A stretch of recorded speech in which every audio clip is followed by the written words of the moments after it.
All right, hello everyone, and welcome back to the Nadlin Forum Podcast Daily. I'm Ruby Sturt, here as always with Leor. And today, well, if you thought last week's episode on national housing emergencies was heavy, hang on. This one's got real people, real stakes, and a government program that basically draws the line between hope and homelessness for thousands. Yeah, the Home Investment Partnerships Program. Home. You'll hear us say it a lot. When you look back, it was launched under President George H.W. Bush. That's early 90s, I believe. Since then, something like 1.3 million affordable homes built, with about 540,000 of those in rural areas. That's enormous. Exactly. And this isn't just some government spreadsheet, right? I want to start with Heather Colley's story. She's a single mum in Eastern Tennessee, works as a manicurist, making $18.50 an hour. Not much breathing room there. She had a piece of land, but no shot at a home until she got a $272,000 grant from the Home Program. Literally, her dream house, built from that grant. Now, every time she pulls into her garage, she says she has to pinch herself. I mean, you can't script that kind of gratitude. And here's the thing. The Trump administration wants to wipe this program out of the next budget. Like, gone. The main argument is that it's too slow, bureaucratic, or inefficient. House Republicans actually excluded it from the 2026 budget proposal. And, the criticism is all about red tape and inefficiency. Yeah, but you've got to wonder if people in those committees ever met someone like Heather. And Leor, this really reminds me, I once interviewed a family in rural New South Wales who got a grant through a similar Australian scheme. Same story, staying with relatives, no chance at a mortgage, then suddenly someone hands you the keys to your own place. People are crying, hugging tradesmen. Doesn't matter what country you're in, everyone wants that anchor. Yeah, there's something universal about the whole thing, right? Security, dignity. And we talk a lot about programs on this podcast. But this is like one of the few that's actually reached the rural pockets. According to reports, over 80% of these homes were in districts that voted for Trump in 2024. That's irony, right? It's wild. So just to set us up, home's not just government paperwork or talking points. It's what's standing between families and what Colley called moving 10 times in 5 years. And now we've got this proposal to scrap it. And a whole lot of communities are basically holding their breath. If you zoom in on counties like Owsley County, Kentucky, or really much of Appalachia, it's pretty grim. You see poverty and not just abstract numbers, like real economic decay. Coal's gone, tobacco's mostly gone, and what's left? Not enough jobs and certainly not enough homes. Private investors, they're not lining up. Right, and I was reading about Cassie Hudson. She heads up partnership housing there. They used to build way more homes.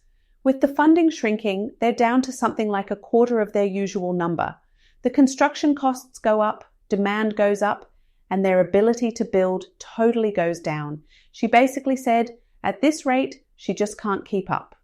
And Joshua Stewart from FAHE, so that's like a coalition of nonprofit developers in Appalachia, his words really stuck with me. He said, without home, it's not just a few fewer homes. It's these families seriously having nowhere to go. Because no one else, no banks or developers, is risking money in communities that are losing population, right? Absolutely. I mean, it almost reminds me of when we talked about investor activity in episode 5. But here, even small or mid-size investors aren't stepping in. And when the government's the only lifeline, if you pull it, people fall through. A bit like, okay, it's not a perfect analogy, but when you work in tech and a promising startup is one bridge loan away from folding, that's the situation rural developers are dealing with. Yeah. And I actually have seen something like this in New York, but on the business side. A couple of startups, they couldn't get the next round, but the city had some grant or incentive. Without it, they'd be toast. Here, Instead of apps dying, it's actual homes, real families. And to circle back, Owsley County's one story, but there are dozens more. When home dries up, rents go higher, new construction collapses, and people like Heather Colley, well, there just won't be more stories like hers. That's the real risk.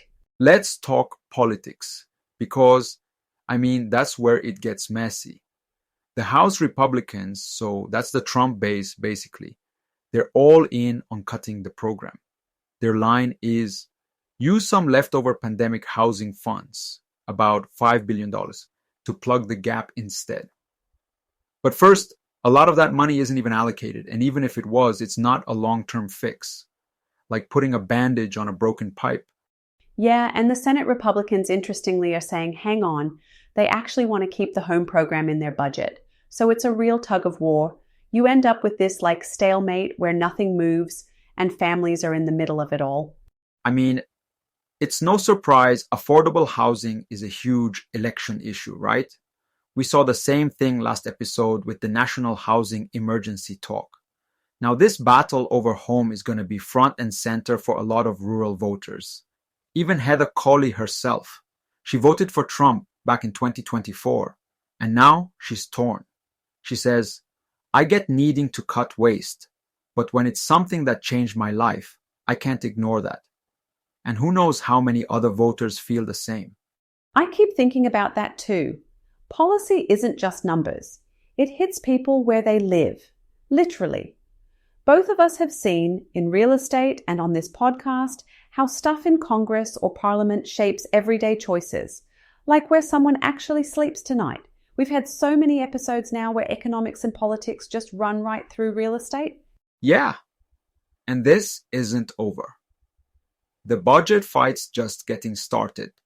Whether Congress finds some brilliant middle ground or just lets these programs wither, well, we'll be right here to break it down for you. Couldn't have said it better. So, for everyone listening, stay tuned because we'll be following where the home program ends up and what it means for everyone trying to build, buy, or just stay in their home. Thanks for joining us today on NADLN Forum Podcast Daily.